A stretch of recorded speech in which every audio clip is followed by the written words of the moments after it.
Hey guys, today we're going to finish up our conversation on the 4-2-3-1 formation, specifically looking at defending and then sitting in a mid or a low block. So let's go.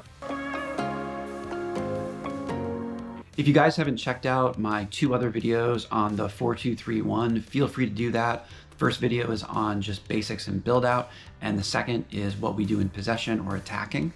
But today we're going to talk about out of possession, and we're going to start with pressing.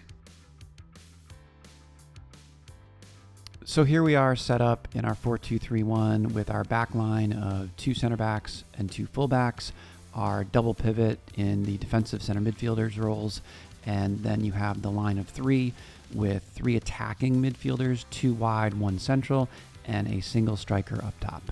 So guys, when it comes to pressing, I am assuming that you're staying relatively in a 4-2-3-1.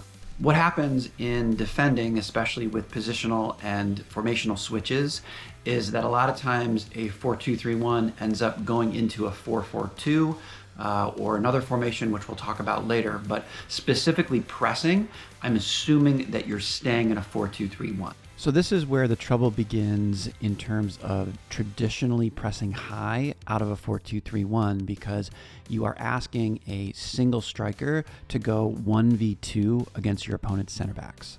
So there just really isn't that much pressure that a single striker can give in that situation, and it's pretty easy to pass it around.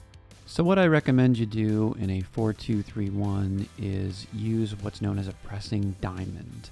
Here, the 7 and the 11 move centrally, and this should encourage the opposition to play the ball wide. So we're looking for them to play the ball into their fullbacks. So I've added in the other opposition players here, and I put them in a 4-3-3, and this is a formation that you play against a lot. So it's vital here that our number 10 be marking their single pivot number 6. All in an effort to encourage them to play the ball wide. If your opponent is playing with a double pivot, so if they're in a 4-2-3-1, you're going to have to bring one of your defensive center midfielders up to mark that person, effectively pressing now in a pentagon. So a good way to think about pressing and defending in general is you're trying to take away options from certain players. So by doing that, you're effectively cutting the space down and making it easier for you to defend. So as the ball is played out, our number 9 is looking to remove the option that their number 4 here has to go back across the field, effectively cutting the field in half. The ball side wide midfielder, here the 11, is going to take an angle to where we're okay with their opposing fullback, here the number 2, receiving the ball. As we discussed before, our number 10, it's vital that he mark the single pivot number 6 on the opposition team, and the defensive center midfielder on the side that the ball is gone to has to mark their number 10, who is likely sliding over.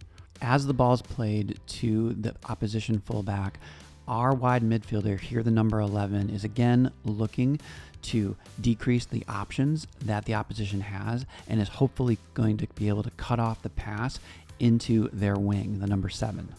Effectively continuing to cut down on the options that they have and close space.